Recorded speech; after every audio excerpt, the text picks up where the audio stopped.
Mumtaz TV bersama menegakkan sunnah. Assalamualaikum warahmatullahi wabarakatuh. Alhamdulillahi rabbil alamin.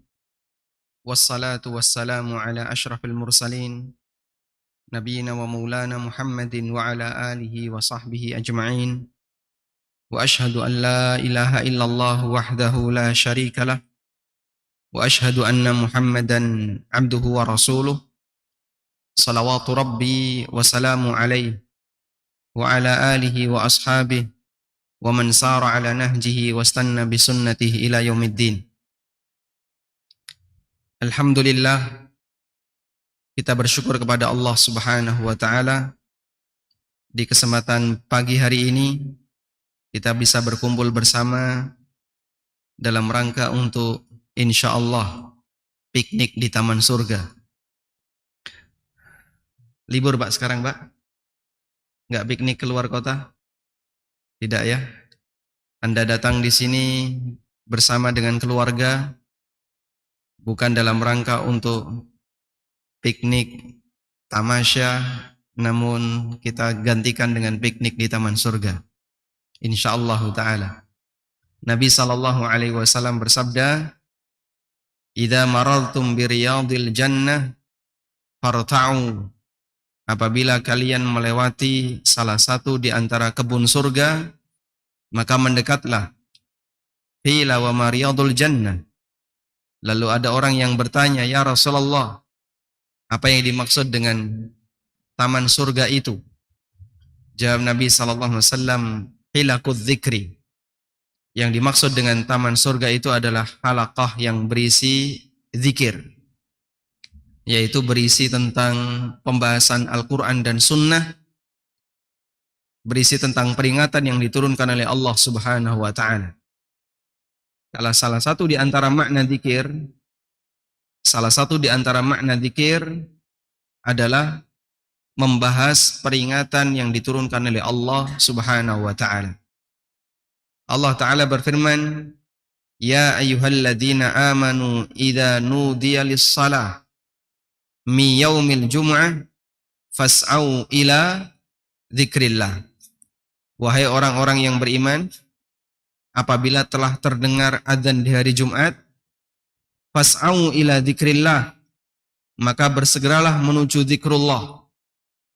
Dan yang dimaksud zikrullah dalam ayat ini artinya apa Pak? Hadir dalam Jumatan. Allah Ta'ala menyebut kegiatan Jumatan dengan zikrullah. Padahal yang kita ketahui dalam kegiatan Jumatan isinya apa Pak? Tahlilan atau yasinan? Dalam kegiatan Jumatan apa isinya Pak? Khatib menyampaikan khutbah sementara para jamaah mendengarkan. Dan itu disebut oleh Allah dengan fas'au ila dzikrillah, bersegeralah menuju zikrullah. Ibnu Qayyim rahimahullah menjelaskan dalam Al-Wabilus Sayyib, makna kata zikrullah itu ada dua.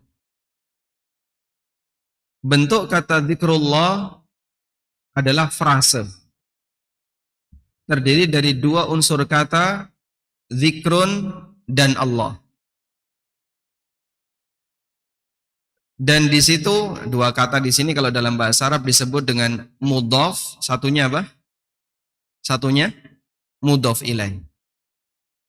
Status mudhaf ilaih dalam jumlatul idhafah, dalam kalimat frase itu memiliki dua makna. Bisa bermakna subjek, bisa bermakna objek. Kalau dalam bahasa Indonesia kita mengenal ada frase DM dan MD. DM itu apa? Diterangkan, menerangkan. Kalau MD, menerangkan dan diterangkan. Dalam bahasa Arab juga ada seperti itu ya. Kalau bentuknya frase, maka kata mudhaf ilaih itu bisa bermakna subjek, bisa bermakna objek. Kalau kita maknai dengan makna subjek, maka arti dari zikrullah adalah peringatan yang diturunkan oleh Allah. Sehingga zikrullah, kata Allah di situ sebagai apa? Sebagai apa? Subjek. Maka kegiatan zikrullah bisa bentuknya adalah membahas peringatan yang diturunkan oleh Allah. Kita membahas Al-Quran, membahas hadis Nabi Sallallahu Alaihi Wasallam. Itu adalah pembahasan zikrullah dengan makna kata Allah dipahami sebagai subjek. Kalau kita bawa makna kata Allah sebagai objek, maka arti dari zikrullah adalah mengingat nama Allah dengan membaca kalimat-kalimat thayyibah. Subhanallah, alhamdulillah, Allahu akbar, la haula wala quwata illa billah, dan aneka kalimat-kalimat thayyibah yang lainnya. Dan dua makna ini benar. Karena itu kata zikrullah bisa kita maknai membahas peringatan yang diturunkan oleh Allah, dan itulah majelis ilmu. Kata zikrullah juga bisa kita maknai menyebut nama Allah dalam kalimat-kalimat thayyibah sehingga kita berzikir kepadanya. Bisa itu kita lakukan dalam majelis ilmu dengan membaca salawat, membaca subhanallah, tasbih atau takbir di tengah kita kajian. Dan Nabi SAW punya kebiasaan, sebagaimana kata Ibnu Umar radhiyallahu anhuma, beliau mengatakan, aku hitung dalam satu majlis Nabi SAW mengucapkan, Rabbighfirli wa tub alayya innaka antat tawwabur rahim, itu lebih dari 70 kali dalam satu majlis. Dihitung oleh Ibnu Umar radhiyallahu anhuma, beliau selalu membaca Rabbighfirli wa tub alayya innaka antat tawwabur rahim. Sehingga dalam satu majelis jamaah, kalau Anda menjumpai sesuatu yang menarik bagi Anda, jangan lupa ucapkan Masya Allah. Kalau Anda menjumpai sesuatu yang mengherankan, Anda bisa mengucapkan Allahu Akbar, meskipun nggak pakai teriak ya, dan tidak perlu nunggu komando dari saya, takbir, takbir semuanya, nggak perlu seperti itu. Ketika Anda menjumpai sesuatu yang membuat Anda mengherankan, ucapkan Subhanallah dan kalimat yang lainnya, sehingga Anda kajian sambil diiringi dengan zikir-zikir sebagaimana dulu dialami oleh para sahabat. Nabi SAW menyampaikan sebuah hadis, seperti dalam sebuah hadis tentang keutamaan berwudu. Pernah satu ketika Rasulullah SAW dikerumuni oleh para sahabat. Lalu datang seorang sahabat yang telat. Kemudian beliau mendekat. Di saat mendekat, Rasulullah SAW menyampaikan sebuah hadis tentang keutamaan wudu. Siapa yang berwudu dengan sempurna, lalu dia salat 2 rakaat khusyuk dengan salat yang dia kerjakan, ghufira lahu ma taqaddama min dzambi, maka dosa-dosanya akan diampuni. Sahabat ini langsung mengucapkan, Masya Allah, ma ajmala hada. Masya Allah, betapa indahnya apa yang beliau sampaikan.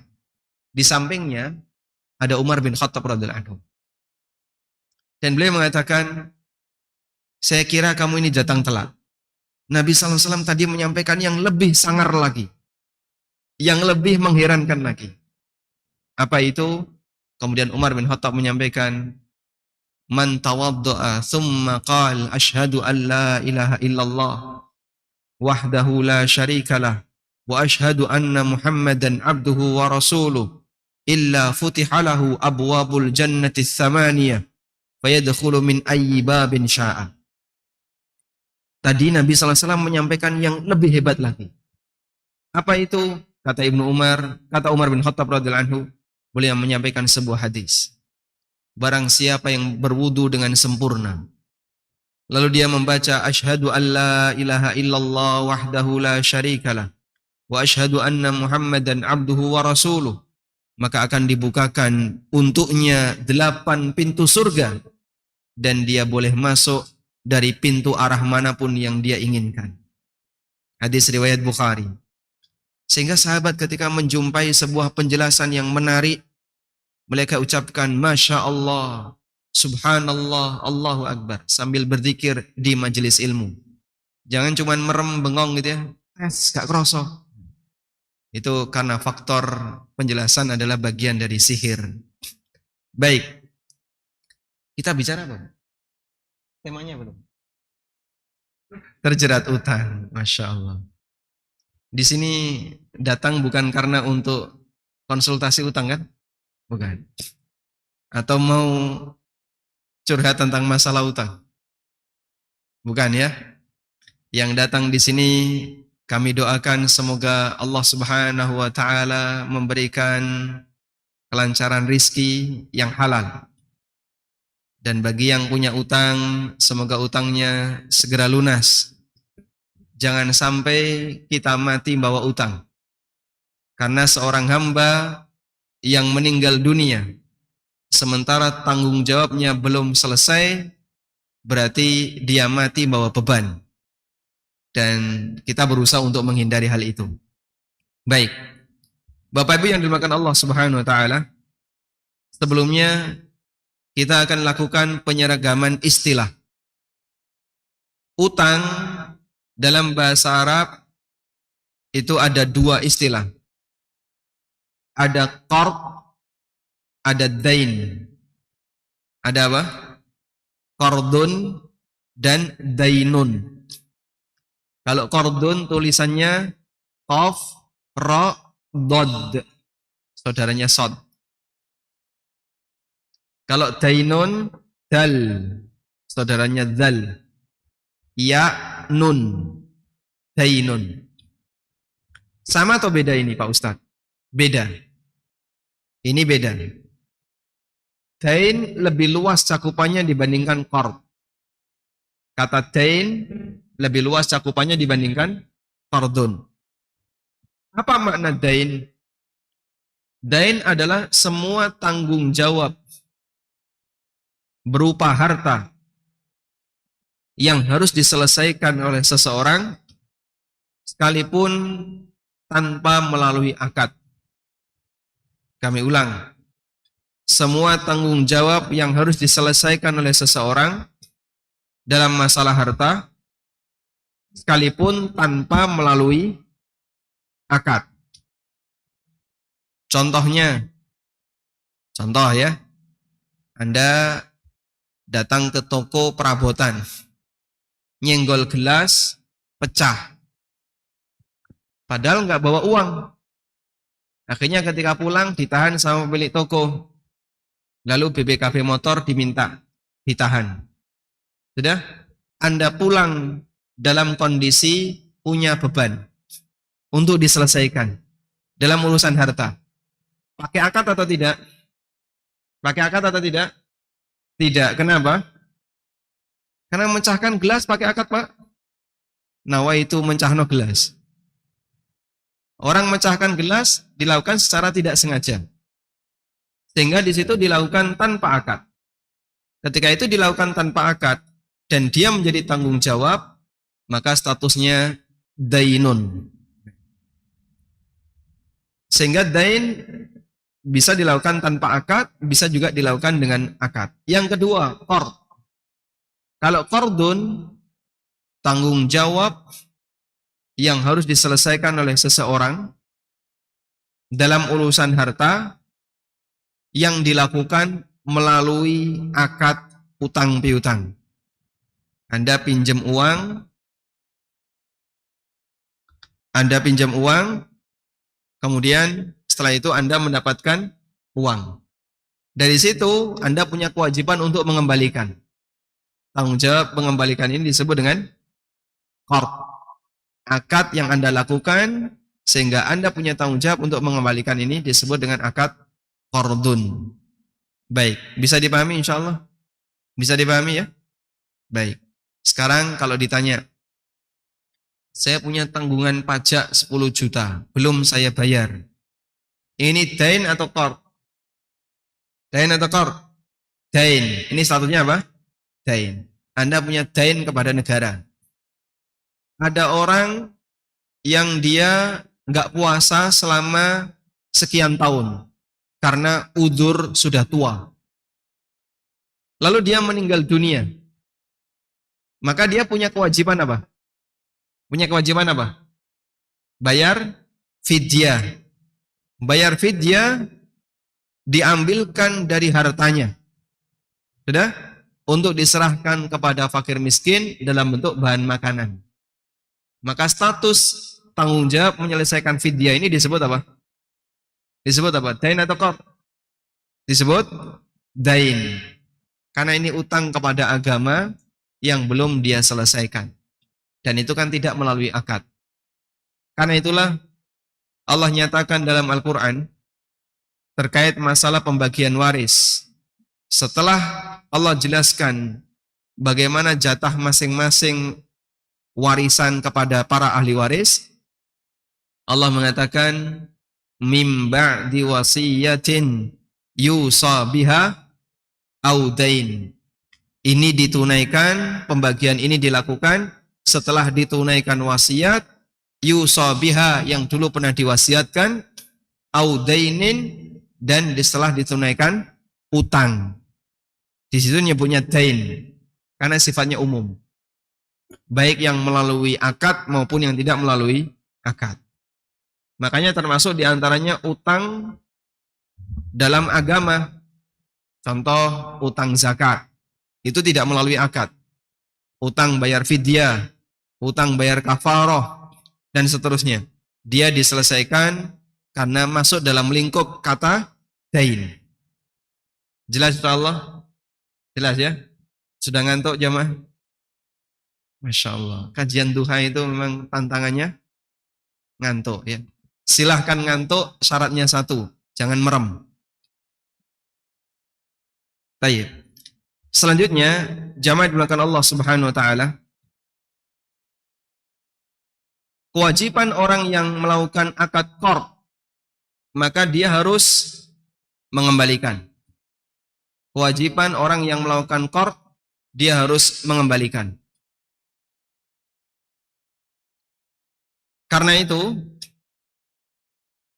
orang yang dia menderma untuk kegiatan sosial keagamaan, Allah janji akan Allah kembalikan. Plus Allah janji akan Allah kasih kelebihan.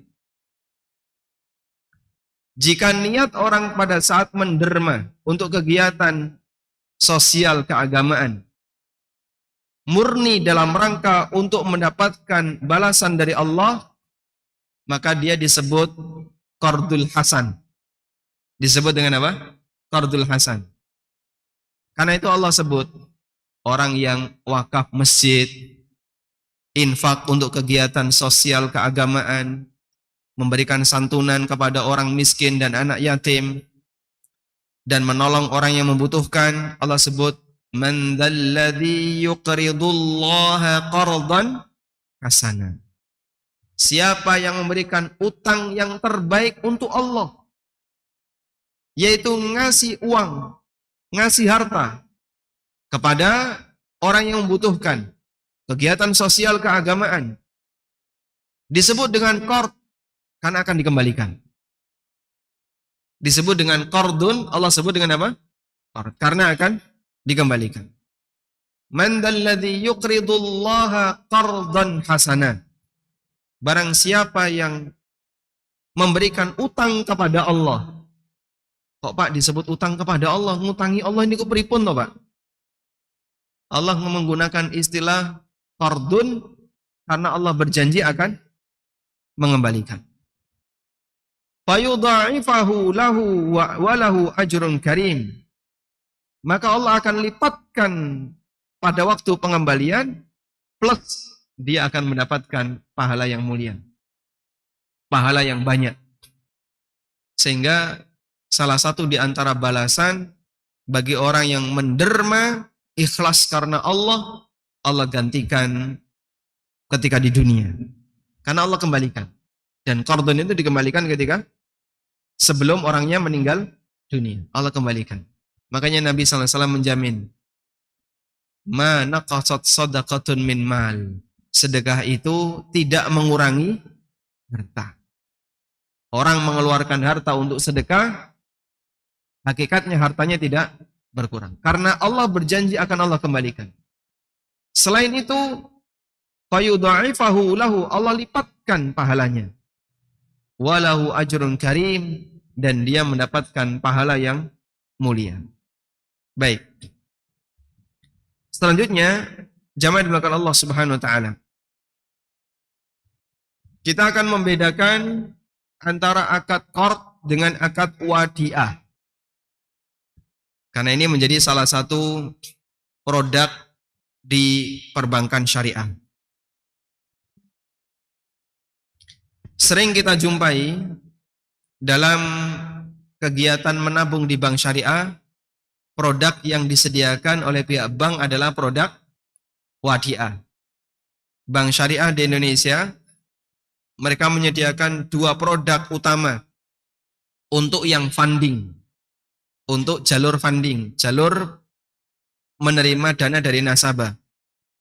Yang pertama wadiah, yang kedua mudharabah. Kalau yang lending itu ada yang murabaha, ada yang mudharabah, dan aneka produk yang lainnya, ada MMQ dan seterusnya. Kalau yang funding, Anda nabung, maka produk yang disediakan antara wadiah dengan mudharabah. Yang recommended yang mana, Pak? Yang recommended yang wadiah. Yang wadiah ya. Baik. Sekarang kita akan lihat apa itu akad wadiah. Wadiah pakai dal, bukan pakai dot. Wadiah. Wadiah adalah barang titipan yang diamanahkan kepada orang lain untuk dijaga. Barang titipan yang diamanahkan kepada orang lain untuk dijaga. Sudah? Sehingga kalau Anda nitip motor kepada teman Anda, saya titip motor ya, tolong dijagain. Berarti objek wadiahnya apa? Motor. Objek wadiahnya motor untuk dijaga. Baik. Maka kalau Anda titip motor seperti ini, apakah motor itu pindah hak milik jadi milik yang jaga? Pindah milik atau tidak? Tidak. Kenapa? Karena sifatnya barang amanah. Dia menyerahkan motor ini untuk dijaga, bukan untuk dipindahkan kepemilikan.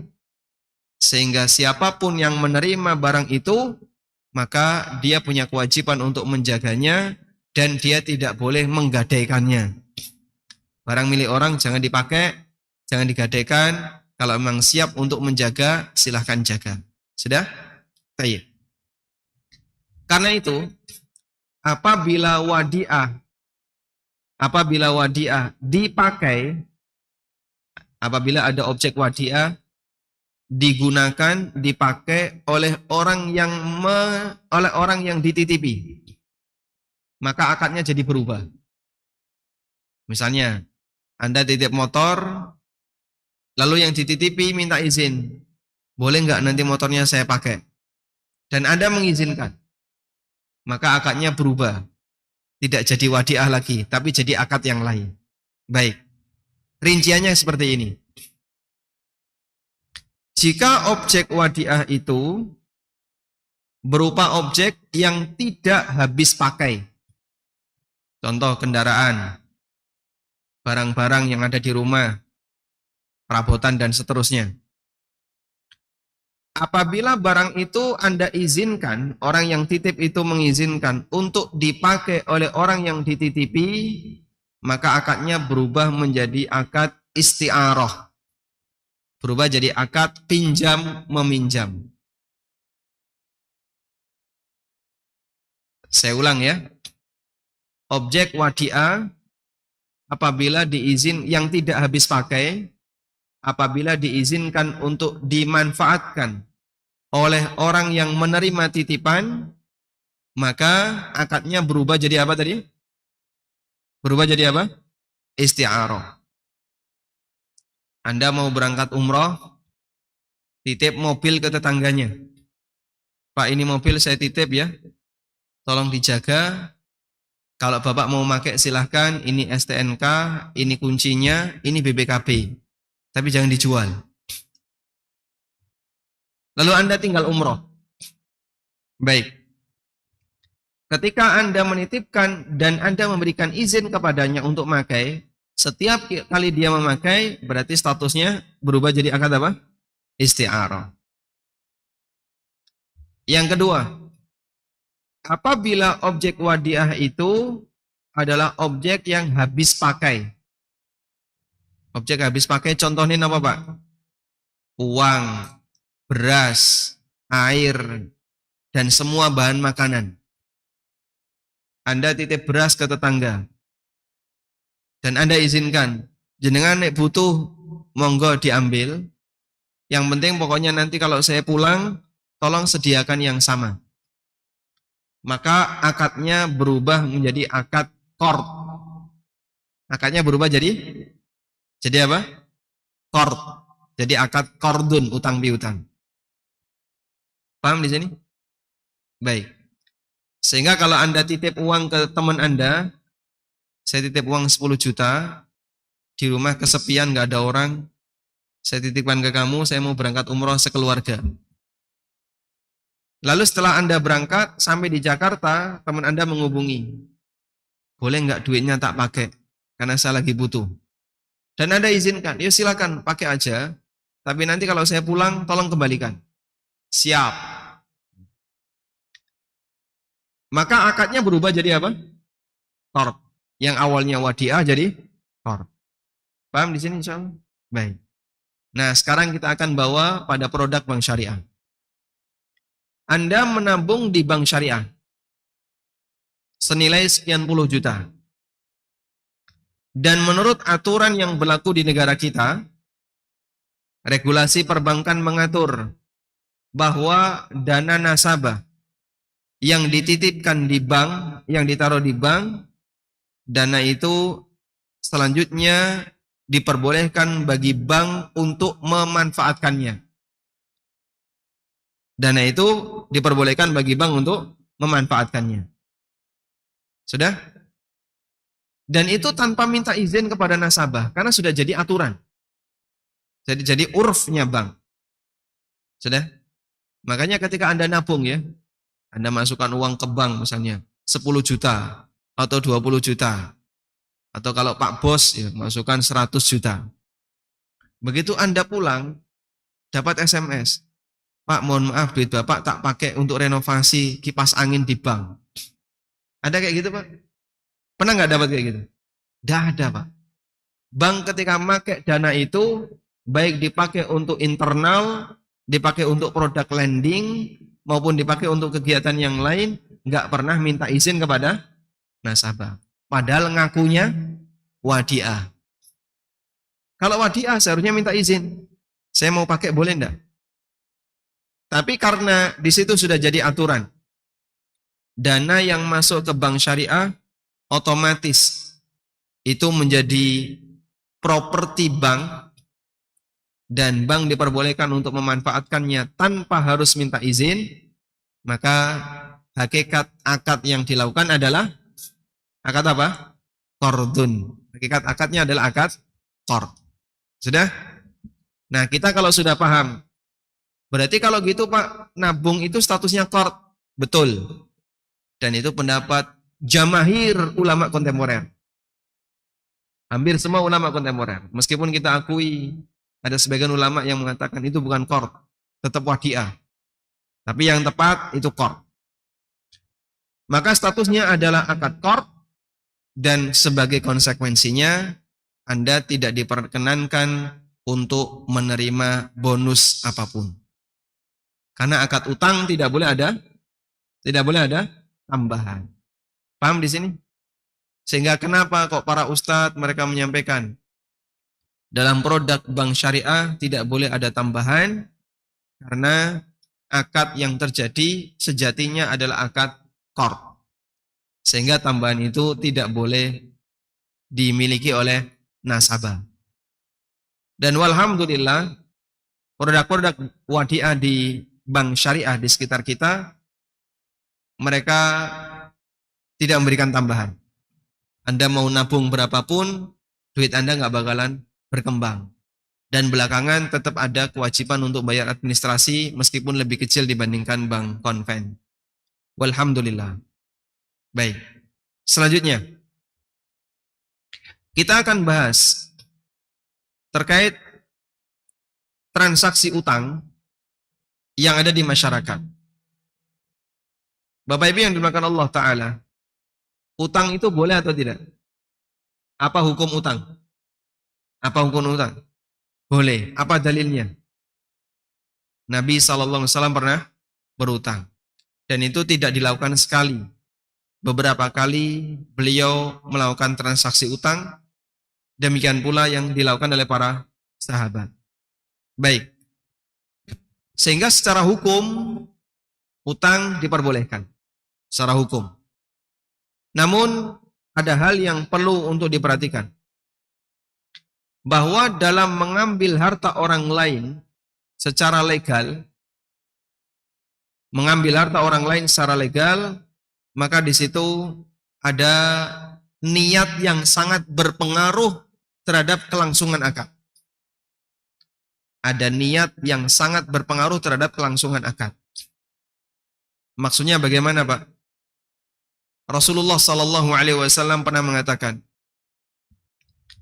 Man akhadha amwalan nasi yuridu ada'aha addallahu anhu. Barang siapa yang membawa harta orang lain dengan cara yang legal dan dia punya niat untuk mengembalikannya, maka Allah Ta'ala akan menolongnya untuk mudah mengembalikannya. Wa man akhadha amwalan nas yuridu itlafaha. Dan siapa yang mengambil harta orang lain tapi dengan niat untuk menghabiskannya, ada niat tidak akan dia kembalikan, atlafallahu anhu, maka harta itu akan dibinasakan oleh Allah Ta'ala. Niat menentukan apa? Hasil. Maka perhatikan jamaah, pada waktu Anda mengambil harta orang lain dengan cara yang legal, utang, pinjam, terus apa lagi? Anda sebagai takmir yang membawa harta masjid atau di dinas tertentu yang diberi amanah dan tanggung jawab untuk memegang kas kantor misalnya, atau di yayasan yang diberi amanah untuk memegang kas yayasan. Kita bawa harta itu dengan cara yang legal. Apabila kita jujur dan berusaha untuk menunaikan sesuai dengan amanah yang diberikan, Allah akan mudahkan. Sebaliknya, kalau dia punya karakter gak jujur, pada saat membawa harta orang lain, itu dilakukan dan sementara dia punya niat, Kinggo Arab tak nggu, mau saya pakai sendiri, dan ada niat tidak dikembalikan, maka Allah Subhanahu wa Ta'ala akan rusakkan hartanya. Banyak kasus orang-orang yang menjadi bandar arisan tapi punya niat jahat. Dia jadi bandar, lalu setelah uangnya terkumpul, dia bawa lari uang itu. Jangan kira kalau uang ini akan berkembang, Allah akan binasakan uang itu. Sehingga aneh ya. Kadang ada orang yang dia itu terlilit utang bertumpuk-tumpuk.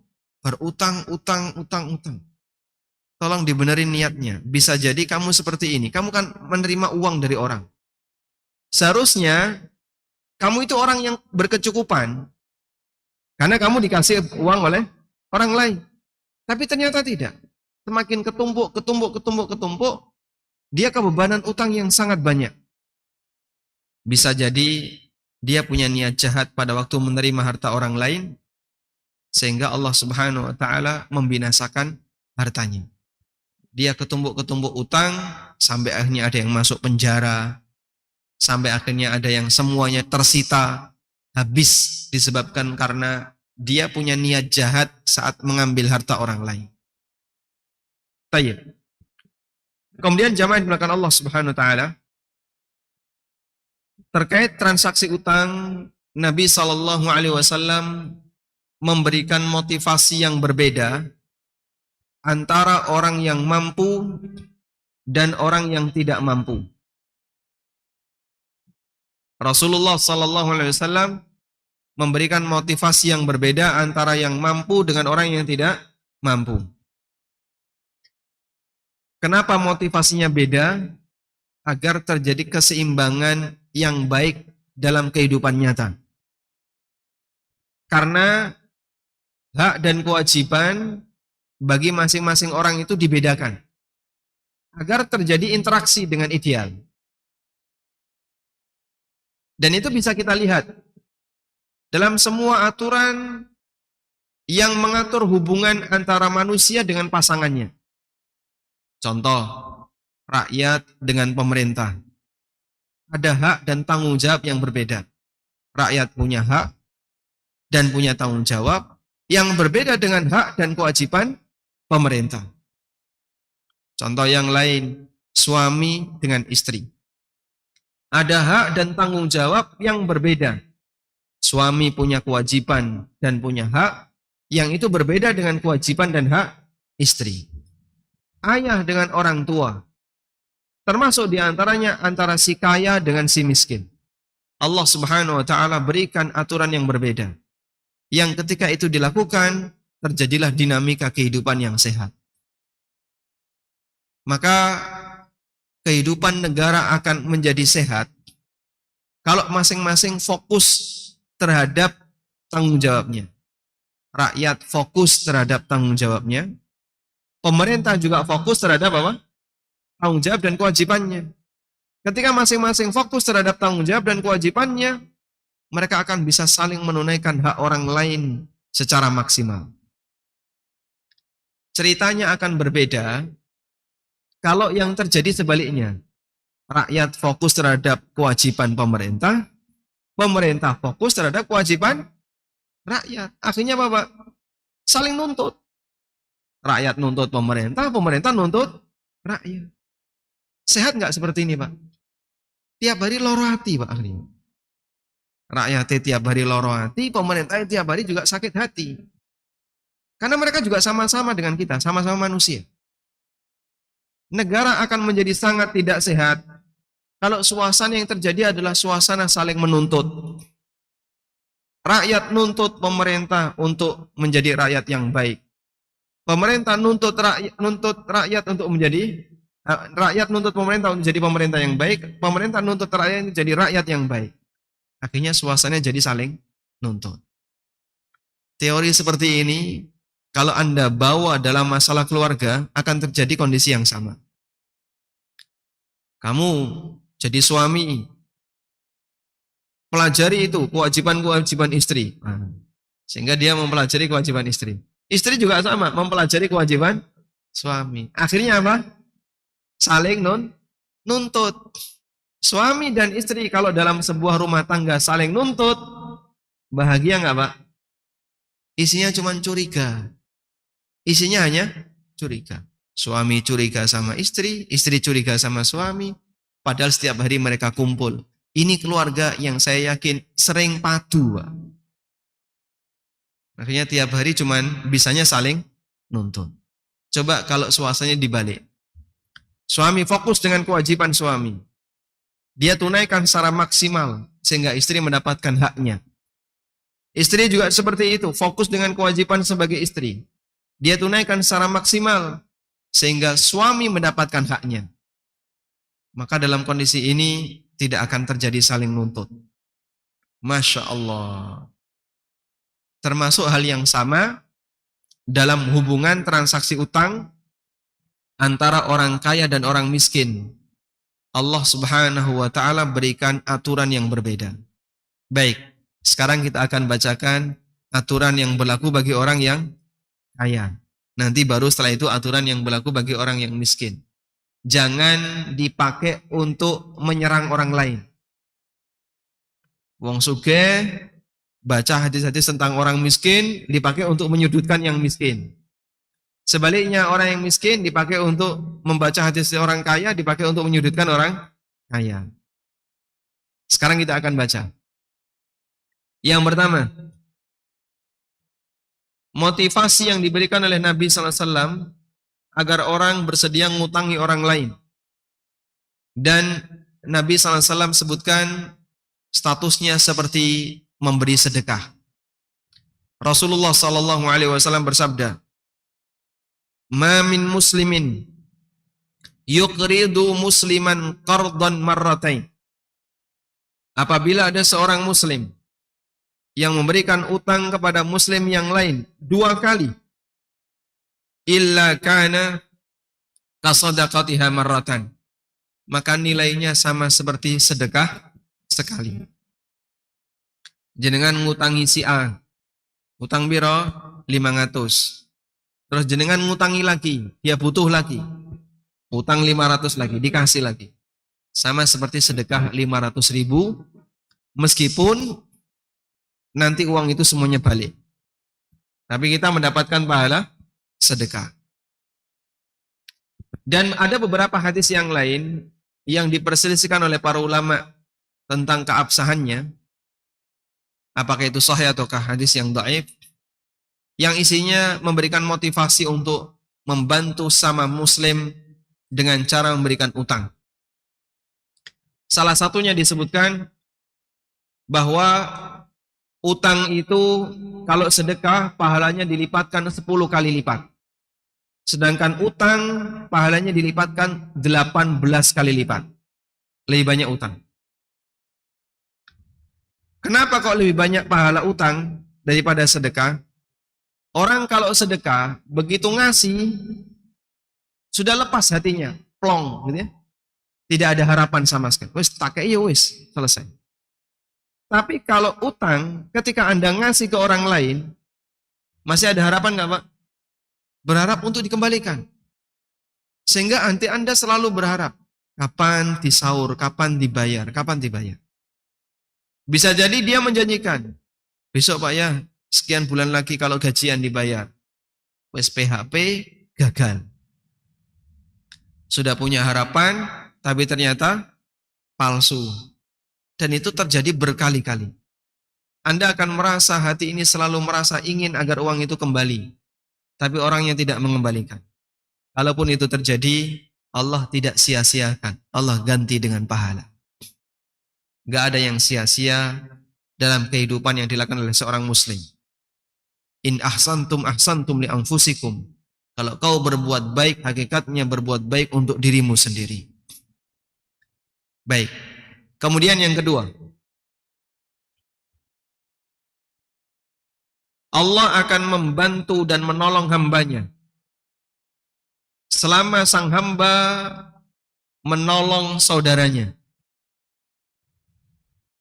Dalam hadis yang cukup panjang dari sahabat Abu Hurairah radhiyallahu anhu, Rasulullah sallallahu alaihi wasallam bersabda. Jamaah boleh membaca sholawat ya ketika nama Nabi sallallahu alaihi wasallam disebut. Nabi sallallahu alaihi wasallam pernah bersabda, "Man naffasa an muslimin qurbatan min qurabid dunya."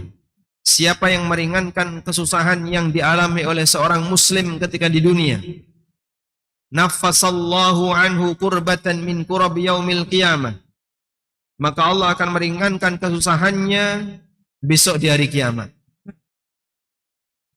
Padahal ini enggak berimbang.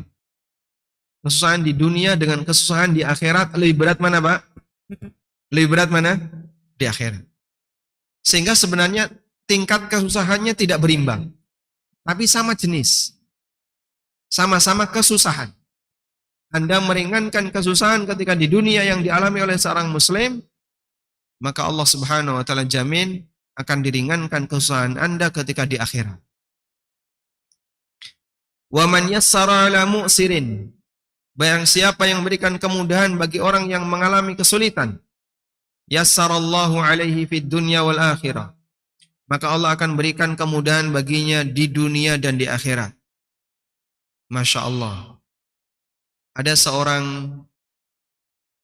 pengusaha yang beliau punya karyawan. Beliau bertanya, gimana sih interaksi yang ideal antara saya sebagai seorang pengusaha dengan karyawan? Kami kasih nasihat kepada para bos, para pengusaha. Bisa jadi Anda menjumpai karyawan yang dia sangat tidak potensial. Ya. Sangat tidak potensial. Disuruh A nggak bisa, suruh B nggak bisa, suruh C nggak bisa. Serba nggak bisa. Cuman kita mempertahankan dia. Anda mempertahankan orang ini hanya karena latar belakang kasihan dia kalau harus resign. Dia punya anak istri, sementara dia butuh pendapatan. Kalau dia nggak kerja di tempat saya, usianya sudah 50 ke atas, Arab golek gawean kemana? Nggak ada perusahaan yang mau nerima. Sementara dia tidak memiliki banyak kemampuan. Akhirnya Anda pertahankan. Sudah nggak apa-apa, kamu tetap kerja di tempat saya. Wes aisomu, mau ngelapi meja tok rapopo. Yang penting pokoknya kerja. Daripada dia lontang-lontung nggak punya penghasilan. Kita rawat orang seperti ini. Semoga ini menjadi salah satu titik keberkahan bagi usaha Anda. Kita tidak tahu dari mana sumber keberkahan itu datang. Dan Rasulullah Sallallahu Alaihi Wasallam menyebutkan, hal tunsaruna illa bidu'afaikum. Bukankah kalian mendapatkan pertolongan disebabkan karena orang-orang lemah di antara kalian? Maka jangan remehkan orang-orang yang dianggap lemah, tidak punya status sosial, dia nggak punya harta yang melimpah, dia juga bukan anak pejabat, dia nggak punya kemampuan yang bisa diandalkan, tapi Anda rawati dengan baik, dengan kerja apa sebisanya, monggo bergabung dengan kami, insya Allah semoga ini menjadi salah satu sumber keberkahan.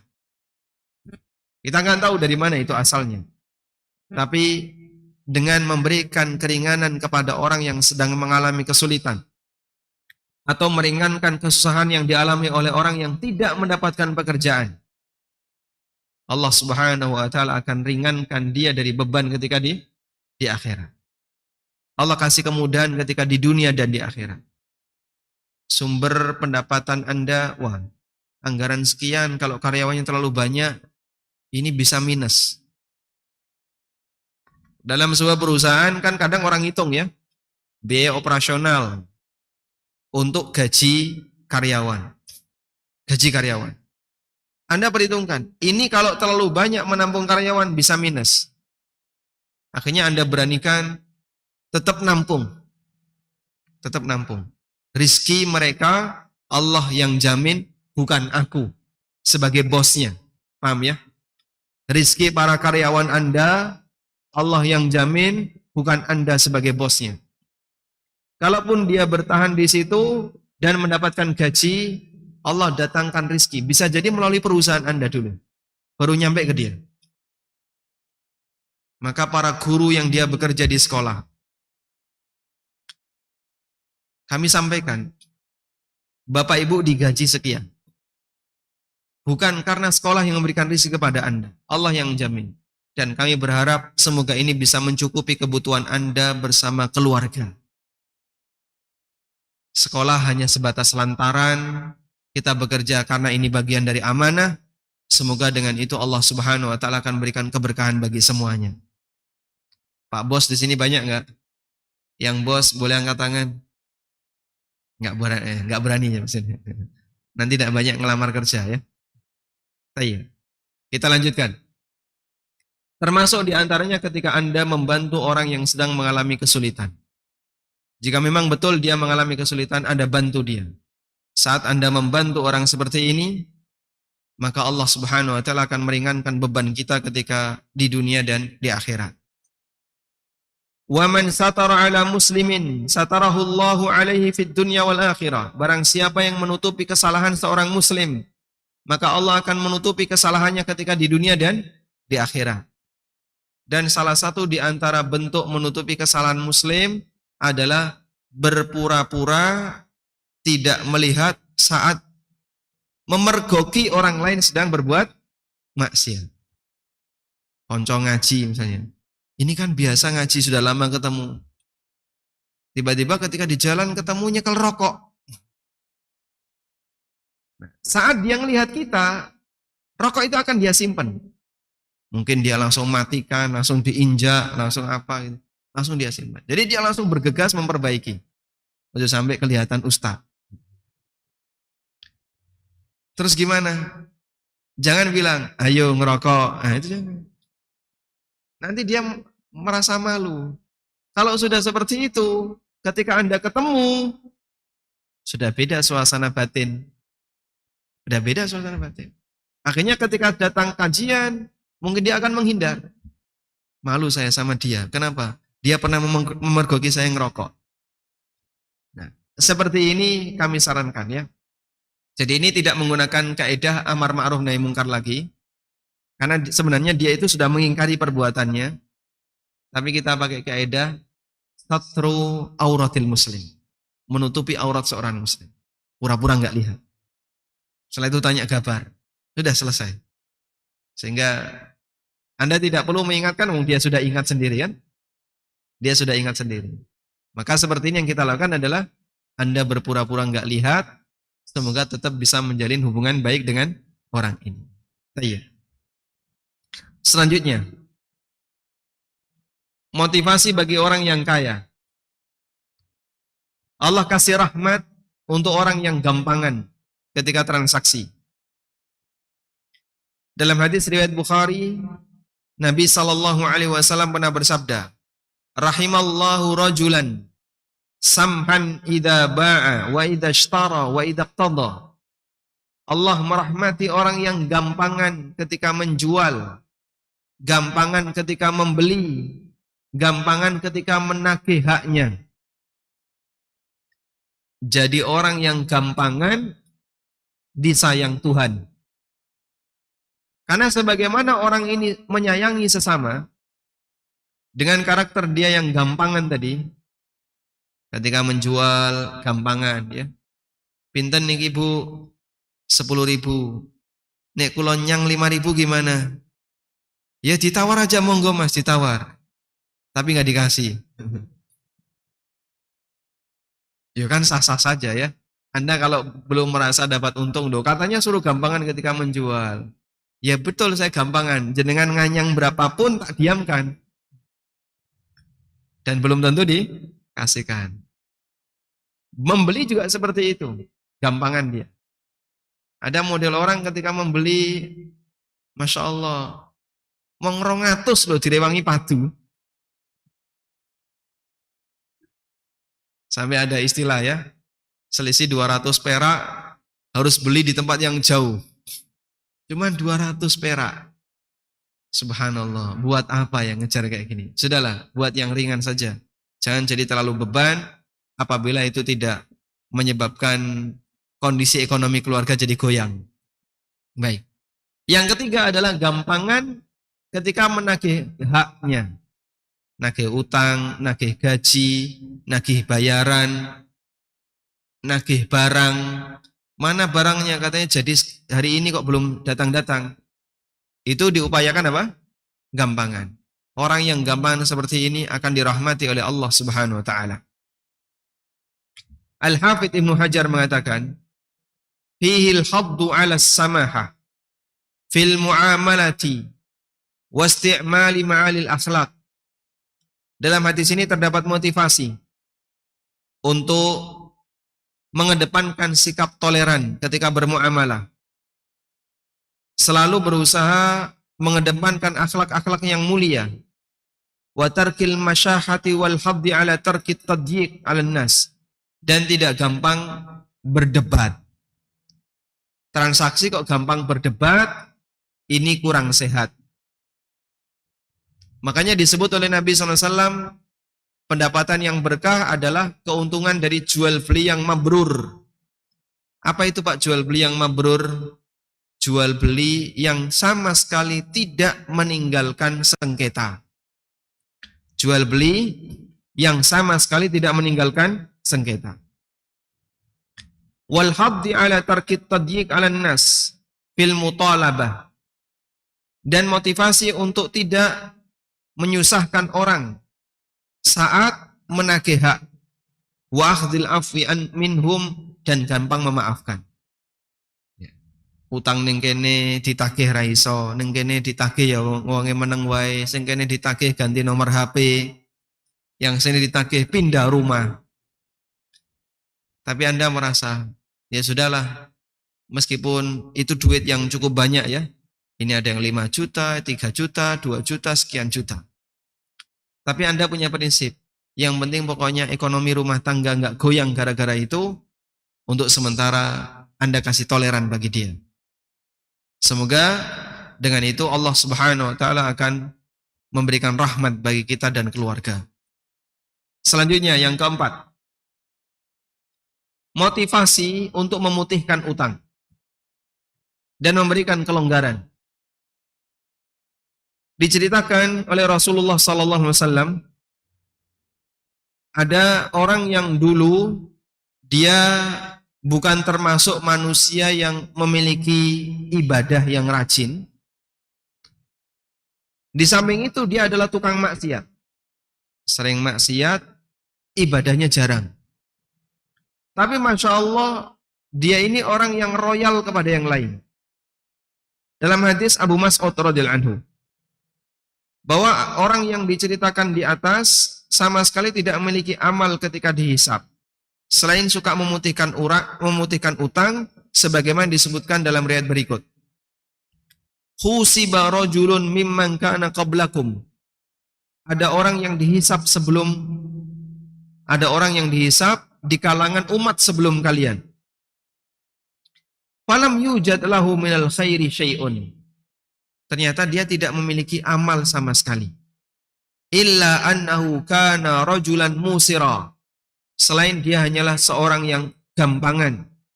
Wa kana yukhalitun nas, dan suka berinteraksi dengan sesama. Fakana yaqulu li ghilmanihi, lalu dia sampaikan kepada para pembantunya, tajawazu 'anil mu'sir. Berikan kelonggaran bagi orang yang kesulitan. La'allallaha ayyatajawaza 'anna. Semoga Allah memaafkan dosa kita. Kalimatnya luar biasa ya. Kalimatnya luar biasa. Ini penting jamaah. Anda ketika berbuat baik kepada orang lain, sudah miliki motivasi. Semoga Allah ngasih kita keberkahan. Semoga Allah mengampuni dosa kita. Semoga Allah memberikan limpahan rahmat untuk kita. Sehingga di saat Bapak Ibu melakukan amal soleh, berbuat baik kepada orang lain, diiringi dengan motivasi. Semoga dengan ini Allah mengampuni dosa saya. Ternyata motivasi itu jadi doa yang tawasulnya adalah amal soleh yang sedang Anda kerjakan. Misalnya, Anda nagih utang ke si A. Saat ditagih, si A nggak mau bayar. Atau dia sulit untuk membayar. Lalu Anda kasih keringanan. Ya sudah, tidak apa-apa lah. Nanti jenengan bayar semampunya saja. Kalau Anda sudah longgar, punya kecukupan harta, silakan dibayar. Semoga Allah ngasih kelimpahan berkah harta untuk saya. Berarti di saat Anda sedang beramal soleh, mengiringinya dengan doa. Ini menjadi salah satu doa yang mustajab. Ini menjadi salah satu doa yang mustajab. Sudah? Baik. Lalu Allah Subhanahu wa taala mengatakan kepada para malaikat, faqala Allahu azza wa jalla li malaikatihi. Lalu Allah mengatakan kepada para malaikat, nahnu ahaqqu bidzalika minhu. Kita lebih layak untuk memaafkan dia, memberikan toleransi baginya dibandingkan dia memberikan toleransi kepada orang-orang yang berutang kepadanya. Tajawazu anhu, ampuni seluruh dosanya. Insyaallah. Allah ampuni seluruh dosanya. Disebabkan apa? Dia suka memutihkan utang dengan motivasi agar Allah mengampuni dosa. Baik. Tapi tolong ya, sekali lagi, hadis ini untuk siapa Pak? Orang kaya. Nah, orang miskin jangan pakai hadis ini untuk nembak orang kaya. Mohon maaf Pak ya, saya belum bisa bayar utang. Nabi SAW bersabda, Barang siapa yang memutihkan utang maka dosanya akan diampuni. Barangkali Bapak bisa pertimbangkan hadis ini. Kok pinter? Lah kamu lupa dengan hadis yang berlaku bagi kamu sendiri. Tayyib. Selanjutnya kita akan beralih kepada motivasi yang berlaku bagi orang miskin, bagi orang yang tidak mampu. Yang pertama, Nabi Shallallahu Alaihi Wasallam memberikan peringatan bahwa jiwa seorang Muslim tidak akan bisa tenang sampai semua tanggung jawabnya diselesaikan. Jiwa seorang Muslim tidak akan bisa tenang hatta yuqda anhu dainuhu, hatta yuqda anhu, sampai utangnya dilunasi. Makanya orang yang punya utang kemudian dia mati dan utangnya belum lunas, dia tidak akan pernah bisa tenang. Baik. Kata As-San'ani rahimahullah, wa hadzal haditsu minad dalail ala annahu la yazulu ala annahu la yazalul mayyitu mashghulan bidaini ba'da mautihi. Hadis ini salah satu di antara dalil bahwa mayit tidak akan pernah tenang disebabkan utang yang belum selesai hatta yuqda anhu, sampai utang itu dilunasi. Fafihi hathun ala takhallusi minhu qablal maut, sehingga di situ ada motivasi untuk segera menyelesaikan utang sebelum mati. Karena orang nggak bakalan bisa tenang. Wa annahu ahammul huquq, dan bayar utang sebelum mati adalah hak yang paling penting.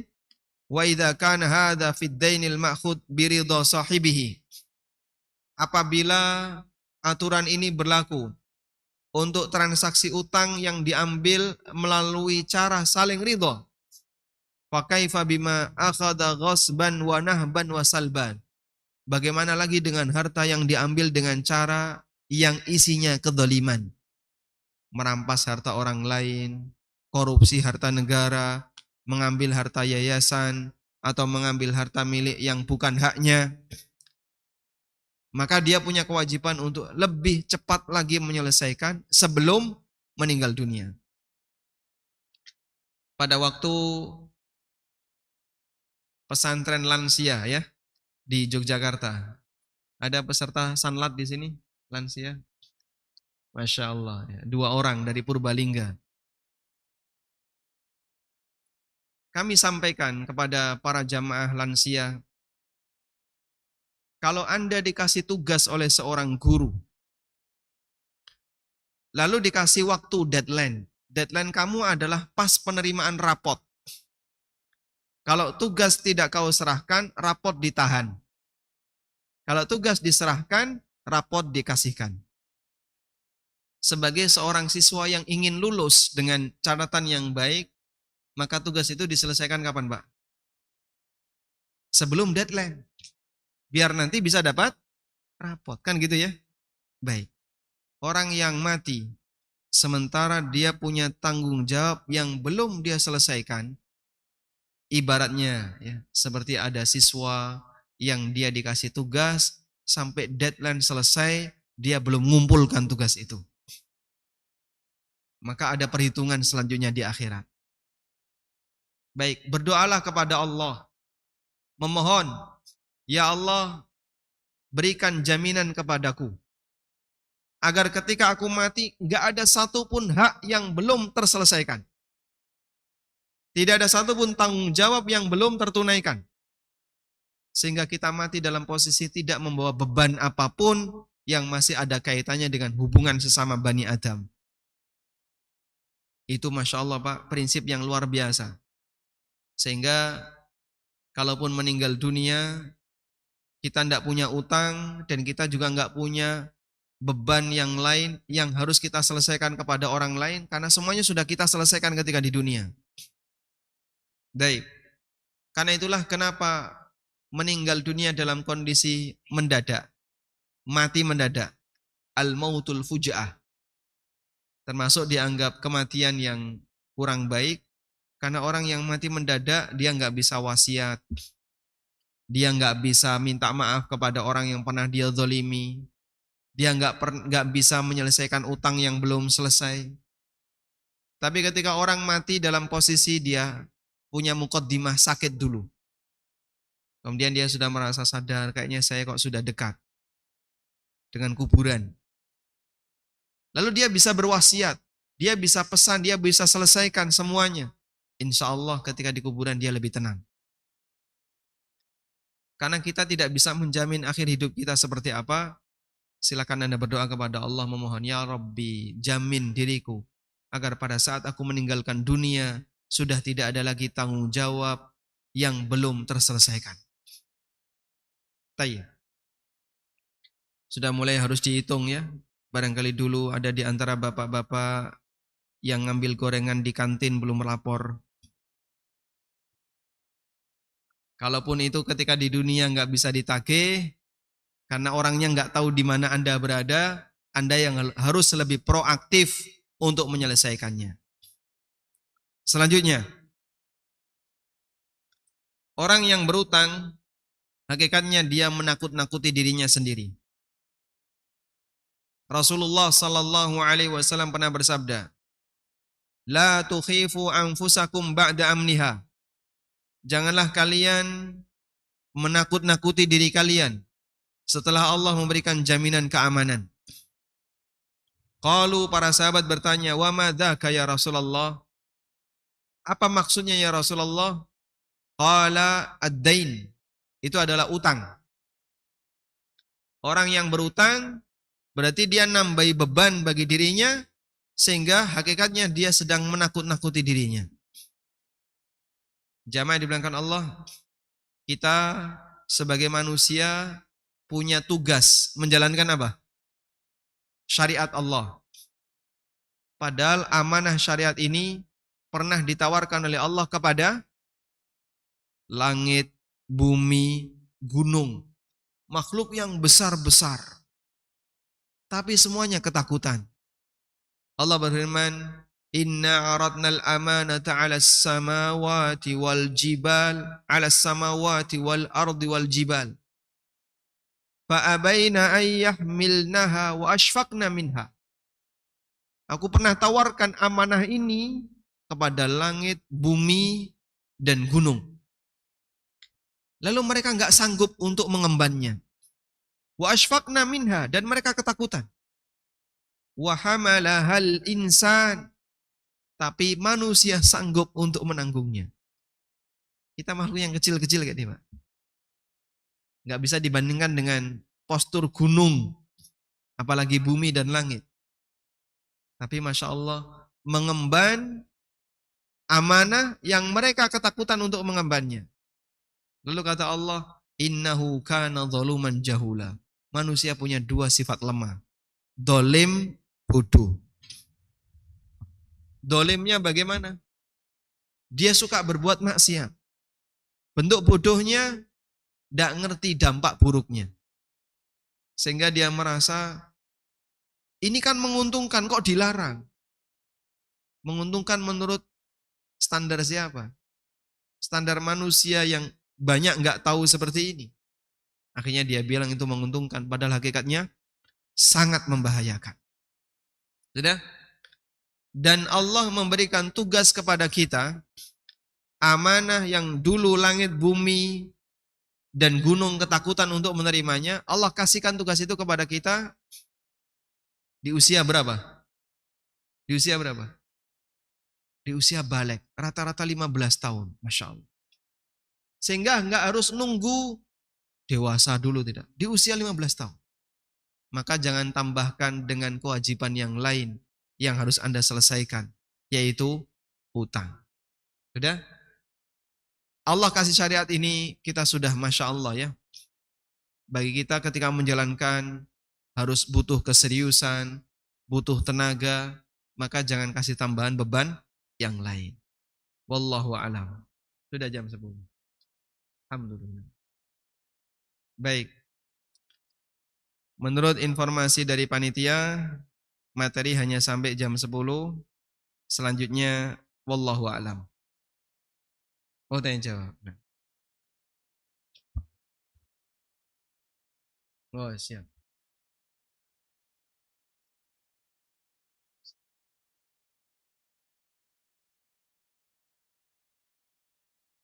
Silakan.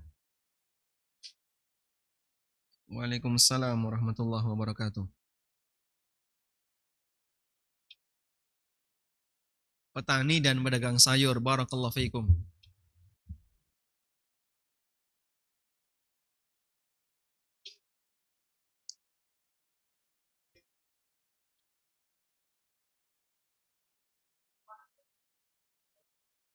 Baik.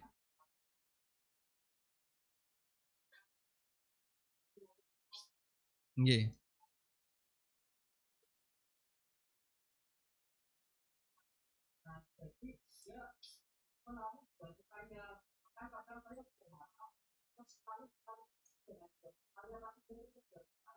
Hmm.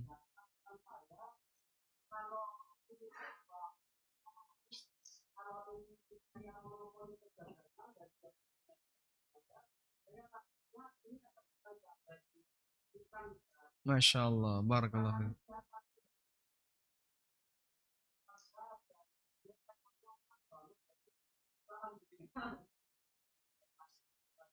Tinggal di mana, Pak? Dari Tegal?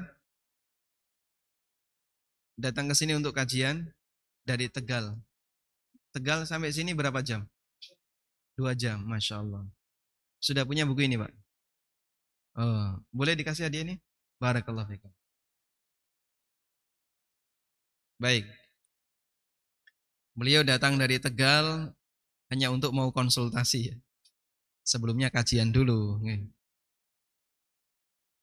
Sebagai seorang penjual, lalu menjual barang kepada para petani secara kredit, ya.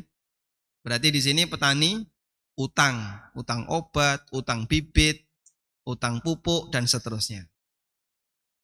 Kemudian petani menjual hasil panen mereka kepada penjual ini, kepada toko A ini. Apakah hukumnya diperbolehkan? Ada sebuah hadis riwayat Abu Dawud, Ahmad dan yang lainnya dari sahabat Abdullah bin Amr bin As. Nabi SAW pernah bersabda, la yahillu salafun wa bai'. Tidak halal utang digabung dengan jual beli. Tidak halal utang digabung dengan jual beli. Ishaq bin Mansur pernah bertanya kepada Imam Ahmad, apa makna tidak halal utang digabung dengan jual beli? Kata beliau rahimahullahu ta'ala, ada orang yang melakukan transaksi utang, thumma yabta'u bainahuma yazdadu alaih. Kemudian dia melakukan transaksi jual beli sebagai syarat dari transaksi utang. Dia melakukan transaksi jual beli sebagai syarat dari transaksi utang. Sehingga toko A datang petani satu, Pak saya mau utang obat, silakan ambil, nanti bayarnya waktu panen ya. Plus kamu kalau panen wajib menjual hasil panenmu ke saya. Orang B juga seperti itu. Nanti kamu saya kasih utang, bayar sesuai dengan nominalnya, utang 10 juta, bayar 10 juta. Nggak ada kelebihan. Cuman syaratnya satu, kamu harus menjual hasil panenmu ke tempat saya. C juga sama, seperti itu. Praktek seperti ini, hukumnya tidak halal.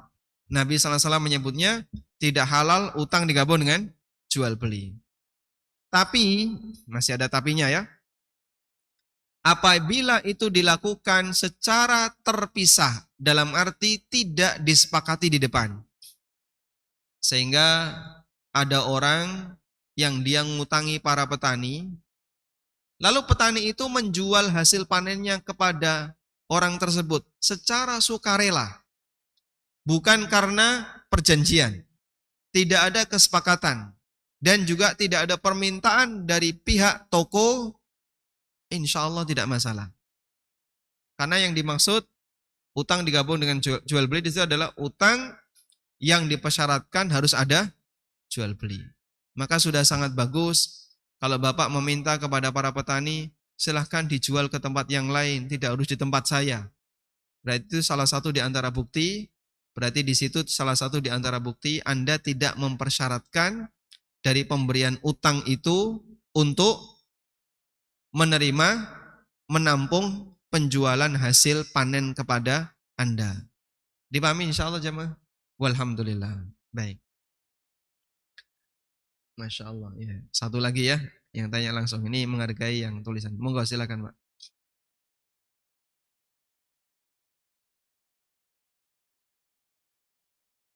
PP? Oh PPOB. Baik.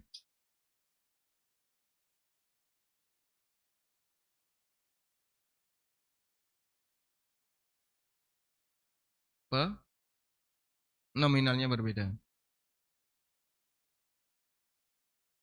Hmm.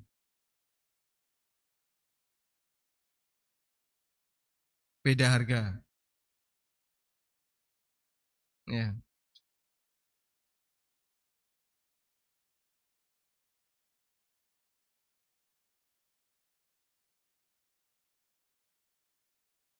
Masya Allah. Ini apa Pak? Listrik. Listrik contohnya. Baik. Baik. Yang semuanya pasca bayar. Ya. Baik, ini ada kasus ya. Kasus tentang jasa pasca bayar. Dipakai dulu, nanti kemudian ada meterannya, lalu habisnya berapa, bayar ke rekening yang sudah ditetapkan. Contohnya kalau di Indonesia, listrik, telkom, kemudian apa lagi Pak? Air ya, 3 itu yang paling banyak. Baik, lalu ada kasus, misalnya deadline-nya tanggal 20 tiap bulan. Boleh nggak ada aturan, jika nanti lebih dari tanggal 30, lebih dari tanggal 20, akan dikenakan denda sekian persen. Meskipun kalimatnya bukan denda, cuman harganya jadi beda. Sebelum tanggal 20, 100.000, lebih dari tanggal 20, jadi 110.000 misalnya. Ada tambahan berapa? 10.000. Apakah tambahan 10.000 ini diperbolehkan? Baik. Para ulama menjelaskan seperti ini. Denda keterlambatan terhadap pembayaran jasa itu masuk sebagai kategori denda karena akad utang. Sehingga memang terhitung riba. Anda punya kewajiban bayar 100.000, karena telat, jadinya Anda harus membayar 110.000. Maka tambahan 10.000 ini masuk dalam kategori riba. Karena masuk dalam kaidah kullu qardin jarra naf'an fahuwa riba. Semua utang yang menghasilkan manfaat, maka manfaat itu statusnya riba. Baik. Terus bagaimana dengan kasus seperti tadi? Ini kan dialami dalam pembelian listrik, air, telkom, dan seterusnya. Para ulama menjelaskan seperti ini. Ada akad, agak panjang nggak apa-apa ya? Agak panjang nggak apa-apa. Yang tolong yang tidur dibangunin ya. Masih panjang kajiannya. Ada akad yang sah secara syariat, tapi akad itu bercampur dengan syarat yang melanggar syariat. Akadnya akad yang mubah, tapi mengandung ketentuan yang melanggar syariat. Paham di sini? Baik. Akad jual beli listrik, mubah atau tidak? Mubah. Jual beli layanan komunikasi, mubah, dan seterusnya. Akad itu mubah. Tapi kalau misalnya bercampur dengan salah satu pelanggaran syariat dalam syaratnya, apakah pelanggaran dalam syarat ini mempengaruhi keabsahan akad? Ada 2 pendapat ulama. Pendapat yang pertama mengatakan, akad yang legal, akad yang sah, apabila kecampuran syarat yang batil, maka akadnya jadi batil. Akad sah yang kecampuran dengan syarat yang batil, maka akadnya jadi batil. Baik. Pendapat yang kedua, akad yang sah kecampuran dengan syarat yang batil, akadnya tetap sah, tapi syaratnya tidak diberlakukan. Sudah? Akadnya tetap sah, boleh dilakukan, tapi syaratnya tidak diberlakukan. Dan ini pendapat yang lebih kuat, sebagaimana keterangan Ibnu Qudamah. Pendapat sebagian ulama mazhab Hambali, sebagaimana keterangan Ibnu Qudamah. Baik.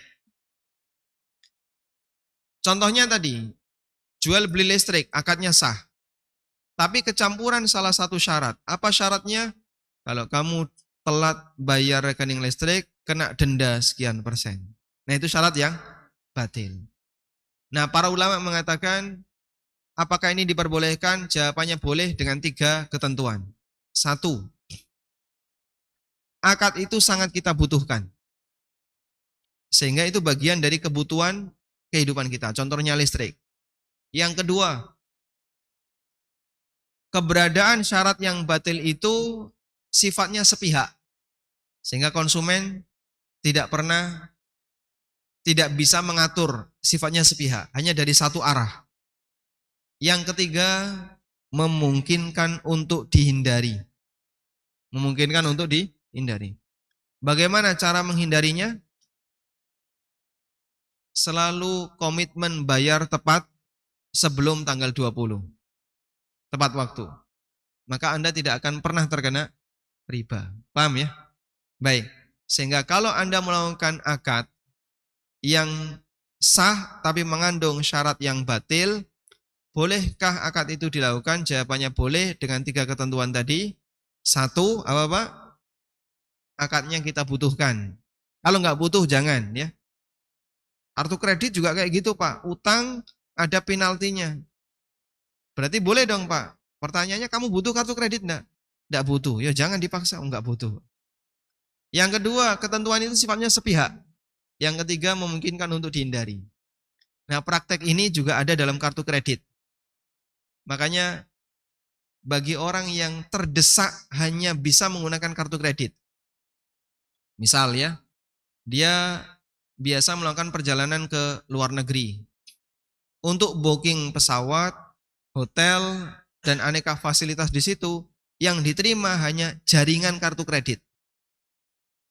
Kalau jaringan kartu debit, mereka belum mau menerima. Kalau kartu kredit, mereka mau menerima. Akhirnya bayarnya hanya bisa pakai itu. Nah di posisi ini, sebagian ulama memberikan fatwa, boleh dengan ketentuan tadi. Kamu butuh, sifatnya sepihak, dan yang satu lagi apa Pak? Memungkinkan untuk dihindari. Berarti bayar tagihan kartu kredit itu sebelum deadline, biar nggak kena penalti. Dipahami insya Allah? Nah kalau sudah terlanjur terjadi gimana? Ada orang yang sudah telat, sementara posisi Bapak sebagai penagih, Pak. Sebagai penagih. Ya memang pada asalnya kita nggak boleh nagih itu, sehingga tambahan itu tidak boleh kita bebankan kepada konsumen. Karena konsumen tidak dibolehkan untuk membayar melebihi dari kewajibannya. Kalau dia harus bayar 100.000, bayar 100.000. Denda pada asalnya tidak boleh. Tapi kalau posisi kita sebagai konsumen, ya tadi, upayakan jangan sampai telat, biar tidak kena denda. Wallahu a'lam. Masya Allah. Masya Allah.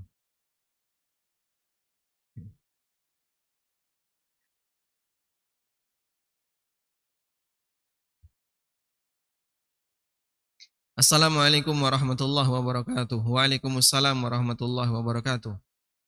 Kalau kita terjebak riba di dalam yang notabene syar'i, nggak ada riba syar'i ya. Semua riba pasti bertentangan dengan syariat. Dan masih utang, bagaimana sisa utangnya jika mau membayar utang pokoknya saja? Kalau bisa bayar pokoknya saja ya silahkan dilakukan. Cuman banknya yang nggak mau ya. Sehingga Anda silakan berjuang untuk menawar, barangkali ketika Anda menawar dikabulkan. Sebagai saran, silahkan Anda bergabung dengan beberapa komunitas yang barangkali bisa membantu seperti ini. Kalau di Banyumas ada BAR ya, Banyumas Anti Riba. Kalau di sini ada apa namanya? Hmm? Kekar, ada kekar? Ada kekar ya?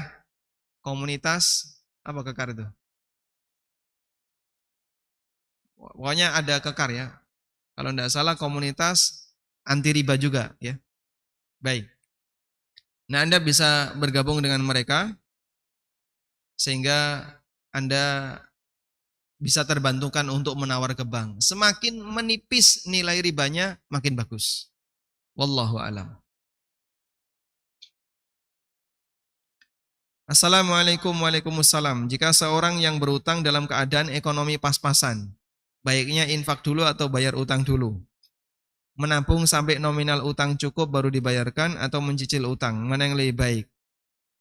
Kalau Anda punya tanggung jawab yang sifatnya wajib, dahulukan yang wajib sebelum yang sunnah.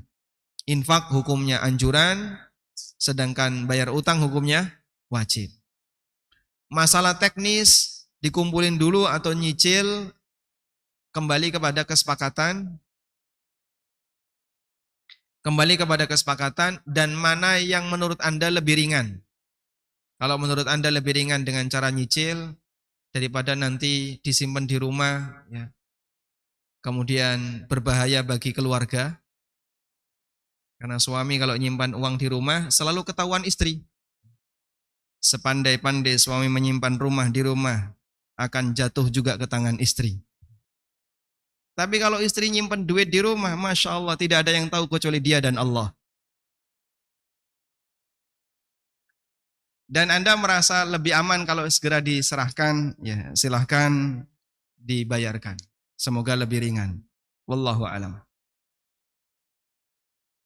Assalamualaikum waalaikumsalam. Bagaimana hukumnya pemberian makanan dari pengguna jasa kita? Makanan contoh, makanan yang diberikan oleh keluarga pasien kepada nakes, petugas kesehatan, apakah boleh diterima? Di buku kami yang berjudul Fikih ASN dan Karyawan, kita sebutkan contoh hadiah yang mubah, yang diperbolehkan.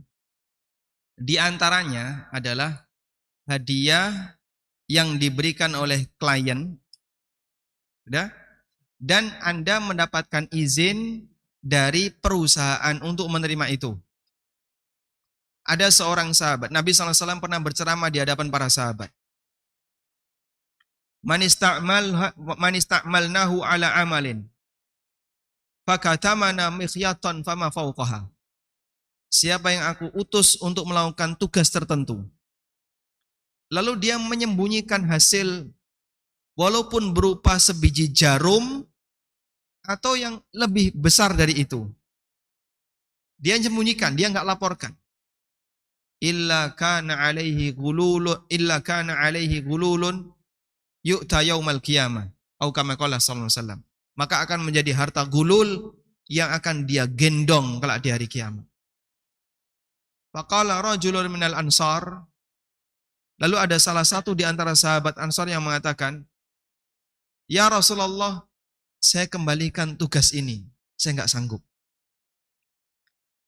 Beliau tanya, "Wa malaka? Kamu kenapa?" "Taqulu kadza wa kadza." Tadi Anda menjelaskan seperti ini.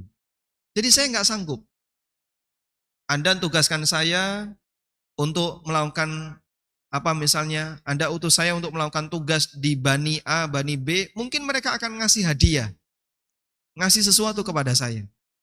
Kalau 100% tidak boleh untuk saya terima, saya nggak sanggup. Saya kembalikan tugas ini. Kemudian Rasulullah SAW mengatakan, Al-ana aqul, sekarang aku sampaikan. Barang siapa yang aku tugaskan, lalu dia membawa hasil, maka hendaknya dia laporkan, baik banyak maupun sedikit. Apa yang aku berikan kepadanya, fakhudhuhu, silahkan dia ambil. Wa ma nahaituhu anhu, dan apa yang aku larang untuk diambil, maka jangan dia ambil. Dan ini dijadikan dalil oleh sebagian ulama, seperti keterangan Syekh Dr. Al-Muslih hafizahullah ta'ala, Saleh Al-Muslih hafizahullah, bahwa ketika ada karyawan yang dia menerima hadiah dari klien, sudah, lalu dia laporkan ke atasan, dan atasan mengizinkan untuk dia terima, maka hukumnya boleh bagi dia untuk dia terima. Tapi dengan catatan, ini hanya berlaku untuk perusahaan swasta. Kalau perusahaan milik negara, maka yang berwenang memberikan izin bukan atasan. Kenapa, Pak? Karena dalam perusahaan milik negara, atasan maupun bawahan sama-sama karyawan.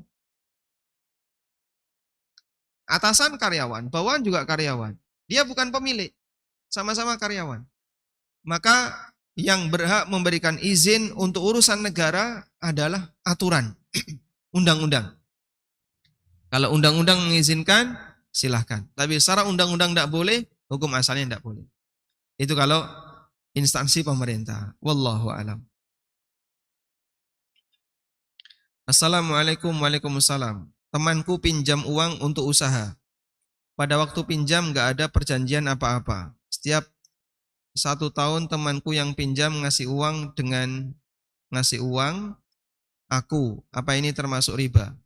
Boleh Anda terima, tapi senilai apa yang pernah Anda berikan kepadanya.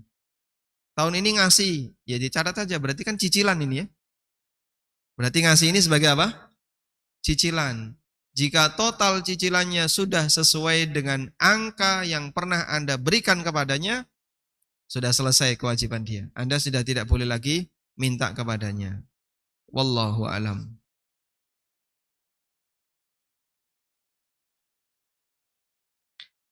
Bagaimana kalau ada orang yang memecahkan barang dagangan kita sehingga rusak, tapi orangnya tidak respon, tidak ada niat baik untuk menggantinya? Sebaiknya sikap kita menghadapi hal tersebut bagaimana? Lapor polisi. Loh kan dia melanggar hak orang lain ya. Dalam kejadian kecelakaan itu tidak disengaja kan? Dan ketika itu terjadi, PJR punya hak untuk menahan kendaraan sampai mereka bisa selesaikan secara kekeluargaan. Ini bukan kriminal karena terjadi di luar kesengajaan. Sehingga bagi petugas ini bukan kriminal. Cuman nanti kendaraannya ditahan sebagai jaminan. Hal yang sama sebenarnya juga berlaku untuk kejadian yang lain. Ada orang yang nyenggol barang kita pecah, nah dia punya kewajiban untuk ganti. Kalau enggak, apa yang bisa jadi jaminan bagi dia boleh diambil sampai dia mau ganti. Wallahu a'lam.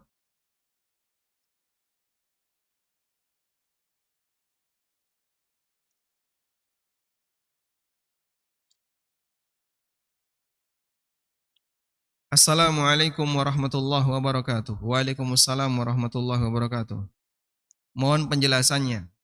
Untuk kasus mendatangi majelis ilmu, tapi dalam hati seolah ada bisikan, kalau datang sampai keluar kota itu termasuk gulu. Karena ilmu bisa didapat dari YouTube. Jadi nggak usah keluar kota, tapi keluar pulsa.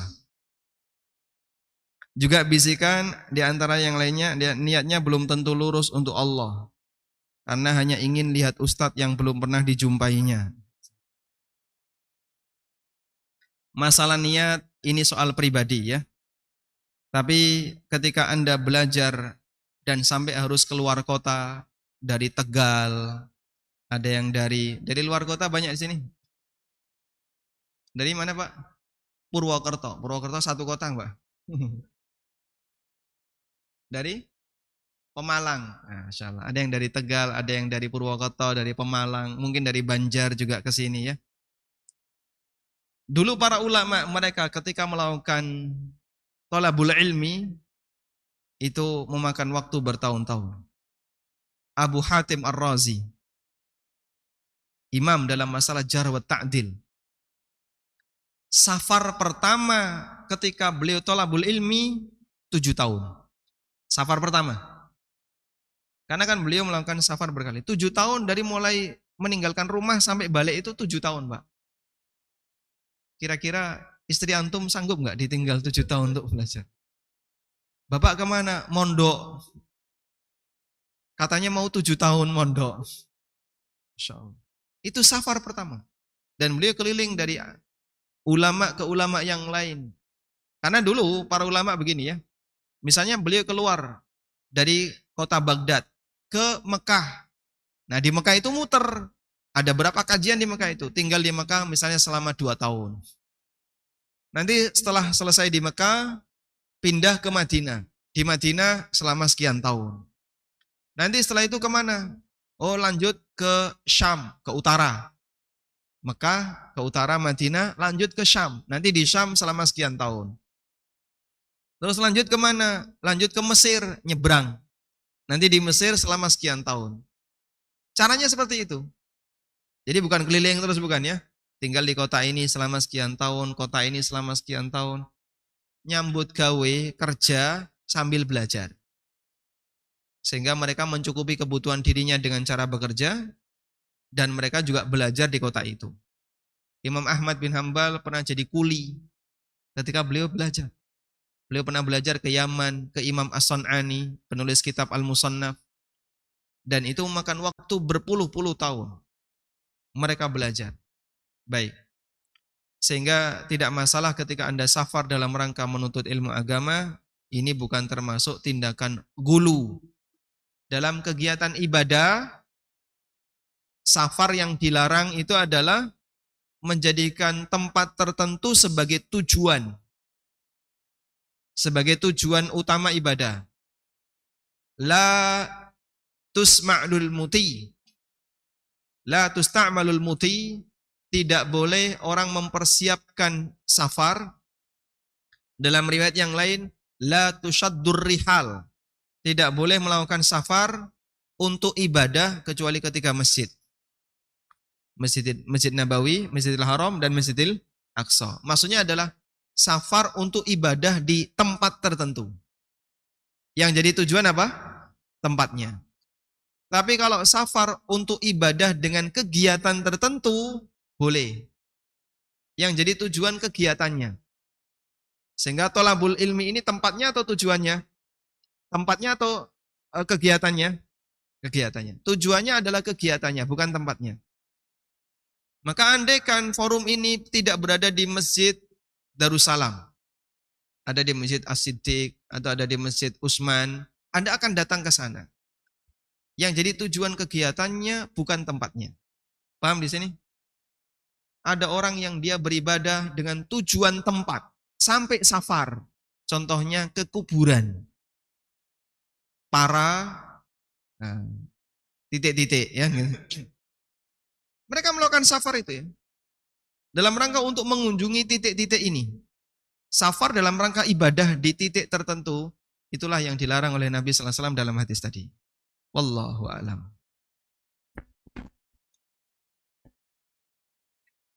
Baik. Peringatan, satu pertanyaan lagi. Assalamualaikum, waalaikumsalam, terkait utang piutang emas. Ada orang yang utang emas tahun 2006 dengan nominal 11 juta. Sedangkan di tahun sekarang nominal emasnya sudah hampir 25 juta. Bayarnya sesuai nominal saat utang atau sesuai harga emas saat ini. Tolong bedakan dua hal ini ya. Utang emas dengan utang uang pakai kurs emas. Sama atau beda? Beda. Kalau utang emas berarti saat menyerahkan dalam bentuk emas. Nah ini gampang, nanti ngembalikan juga emas. Ini jadi kaidah. Utang emas bayar emas, utang uang bayar uang, utang dolar bayar dolar, utang rupiah bayar rupiah. Kalau Anda mau memberi utang ke orang lain yang berpotensi lama nggak bayar, sehingga Anda sudah kenal, rupanya kau yang ini biasanya angel yang ditagih. Punya kekuatan psikologi menilai orang kan gitu. Lalu Anda nggak yakin, kayaknya ini kok bakal lama untuk ditagih. Silahkan kasih utang dalam bentuk emas. Ya, silahkan kasih utang dalam bentuk emas. Kalau Anda mau bantu dia, ya udah ini saya kasih ya, saya utangi emas 10 gram. Dah, bayarnya kapan? Kalau bisa ya 2 tahun lagi. Meskipun dalam hati Anda yakin, 2 tahun jadi 20 tahun nih Mas ya. Andai kan itu terjadi, tetap kewajiban dia mengembalikan 10 gram. Dan Anda nggak rugi. Karena nilai emasnya bertahan kan? Emasnya sama 10 gram dan nilainya menyesuaikan. Bertahan. Tanggung jawab dia mendatangkan emas 10 gram. Dengan biaya apapun yang harus dia keluarkan. Yang kedua, utang uang. Lalu dikurskan emas dalam kesepakatan. Saya kasih uang 10 juta, nanti bayarnya sesuai dengan harga emas saat pembayaran, saat pelunasan. Ulama melarang praktek seperti ini karena ini jadinya jual beli emas tidak tunai. Dan itu masuk riba nasi'ah. Yang ketiga, utang uang kemudian saat mau dilunasi, ada faktor koreksi harga emas yang selisih jauh. Seperti tadi ya, utang 11 juta, kalau dibayar sekarang, seharusnya sudah jadi 25 juta. Nah, para ulama memberikan rincian. Jika faktor kelipatannya kurang dari 30%, maka wajib dengan nilai uang yang sama. Kurang dari berapa? 30%. Wajib dengan nilai uang yang sama. Utang 10 juta, ini Pak kalau dibayar sekarang seharusnya jadi 12 juta. Kurang dari berapa Pak? Kurang dari berapa? 30%. Anda harus tetap bayar 10, Anda harus tetap nagih 10 juta, nggak boleh lebih. Tapi kalau faktor pelipatannya lebih dari 30%, ini normalnya kalau 10 juta dibayar sekarang ya jadi 18 juta. Maka diperbolehkan ada faktor koreksi dan faktor koreksinya pakai standar emas. Ini dibahas oleh para ulama tentang pengaruh at-tadakhum an-naqdi, inflasi terhadap nilai utang. Saya bahas di buku Ada Apa Dengan Riba, rincian ketika utang itu terpengaruh dengan inflasi. Kalau inflasinya 30% ke atas, boleh dikoreksi pakai emas. Kalau inflasinya masih di bawah 30%, maka wajib menerima dengan nilai yang sama. Wallahu a'lam wa sallallahu ala nabiyyina Muhammadin wa ala alihi wa sahbihi wa sallam wa akhiru da'wana alhamdulillahi rabbil alamin. Subhanakallahumma wa bihamdika asyhadu an la ilaha illa anta astaghfiruka wa atubu ilaik. Wassalamualaikum warahmatullahi wabarakatuh.